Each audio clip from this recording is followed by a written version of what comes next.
Bonjour, bonjour, comment allez-vous? La famille, vos activités, j'espère que vous allez très bien. Bienvenue sur notre scène Oli Yakuba, coach d'analyse des pensées. Je suis là ce matin pour parler d'un thème très important, que l'entrepreneuriat. Parce que les gens vont vous dire que l'entrepreneuriat, c'est d'être son propre patron.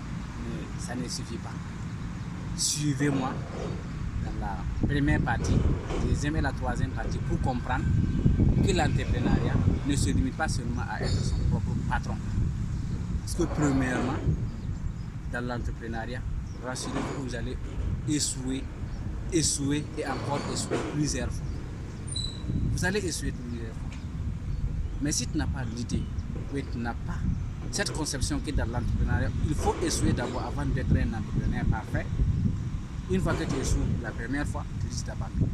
Or que si tu abandonnes, tu n'es plus un entrepreneur, tu es un lâcheur. Tu n'es plus un entrepreneur, tu es un lâcheur.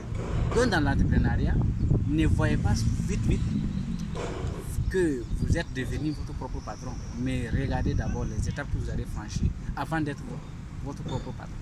Parce que quand on parle d'un entrepreneur, c'est un propre patron. Mais il y a beaucoup d'étapes à franchir. Rassurez-vous, avec ces essais, plusieurs personnes abandonnent. C'est pourquoi quand on parle de l'entrepreneuriat, on prend 100 personnes en 10 ans, ça reste seulement 5 personnes qui ont pu franchir, qui sont toujours des entrepreneurs, mais les 95% ne sont plus des entrepreneurs. C'est pourquoi on parle de 5 sur 100. Une fois que vous avez commencé 100 personnes, mais ces 5 personnes seulement qui vont aboutir à 10 ans. Parce que l'entrepreneuriat, on entend le nom, on veut l'être, mais c'est très compliqué. Pour bien le faire, il faut se donner à fond. Parce qu'avec les échecs, il faut les franchir. Et si tu es un entrepreneur et que tu ne commences pas à croiser des échecs, rassure-toi que tu n'es pas sur la voie de l'entrepreneuriat. Les entrepreneurs franchissent les difficultés, les échecs en échec pour pouvoir arriver. Parce qu'il y a des penseurs qui disent que quand on parle de succès, c'est l'aboutissement des échecs en échec. Tu franchis de l'échec en échec, tu es en train de partir vers le succès. Donc pour arriver là-bas, minimisez vos échecs. Une fois qu'il y a des échecs, minimisez-les. Et encore ce que je vais ajouter dans la deuxième partie, quand on parle de l'entrepreneuriat, vous devez travailler plus de 5 fois que vos employés.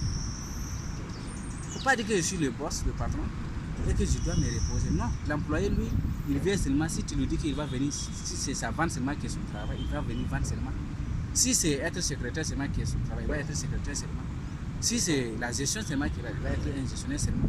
Mais toi, l'entrepreneur, on dit que tu dois travailler plus de 5 fois pour ne pas dire qu'un entrepreneur, il doit travailler le nombre de fois qu'il a des ans, ou bien le nombre de ton équipe, il doit travailler comme ça.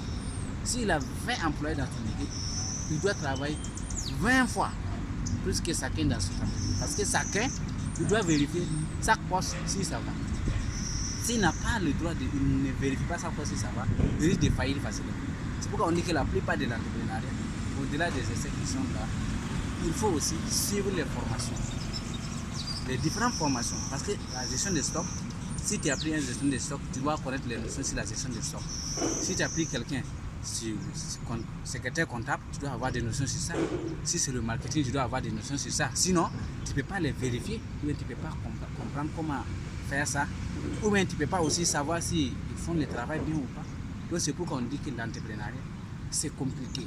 Il faut avoir toutes ces notions, il faut avoir ces bases avant de te lancer bien pour être un entrepreneur. Donc l'entrepreneuriat, ça demande de la patience. On ne doit pas se jeter vite. C'est mon argent, je commence à créer une entreprise. Non, il faut avoir des notions de l'entreprise d'abord. Il faut avoir des notions d'un entrepreneur. Sinon, tu risques de faillir facilement. Et la troisième partie, de vous parler de l'entrepreneur. À un moment donné, il est stressé et anxieux. Parce que la plupart des entreprises, tu peux rentrer toi l'entrepreneur pour dormir, mais tu ne peux pas dormir. Parce que tu vois que ton entreprise, tu fais de ton mieux, mais ça faillit. Tu fais de ton mieux, ça faillit. À un moment donné, tu n'arrives pas à payer tes employés. Tu n'arrives pas à rendre les dettes parfaits. Mais dans tout ça, tu ne vas pas te limiter, dire que non, j'ai failli, mais je dois abandonner. Ce qui doit te faire différer des 95 personnes qui ont abandonné. Toi, si tu veux être parmi les 5 personnes qui n'ont pas abandonné, tu dois dépasser le stress, l'anxiété. Tu dois dépasser tout ça. Mais si tu n'as pas dépassé ça, tu es toujours sur la voie de ceux qui te disent entrepreneurs, mais ils n'ont pas commencé. Donc l'entrepreneuriat, c'est le boulot le plus facile à s'intégrer et le plus facile aussi à fuir l'essai. Vous voyez, non?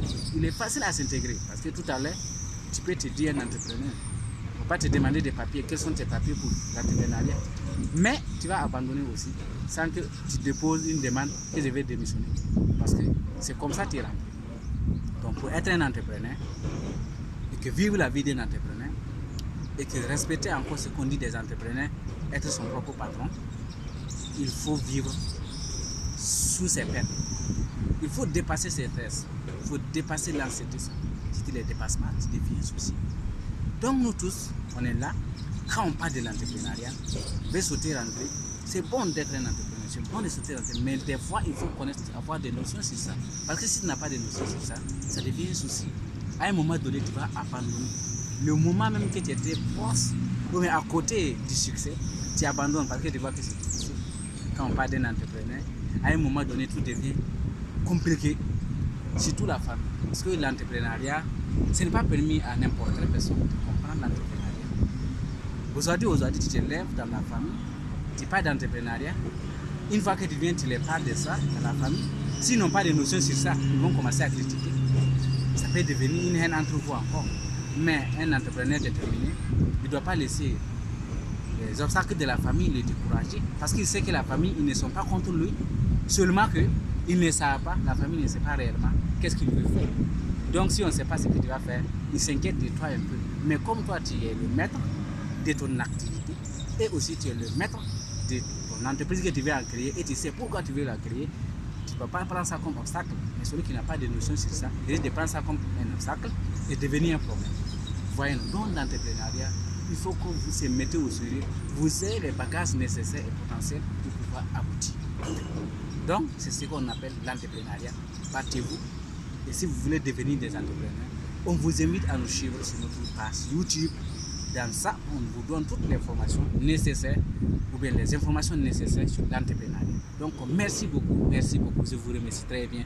Et chaque 3 jours, nous on a une nouvelle épisode. On vous invite à nous suivre. Merci.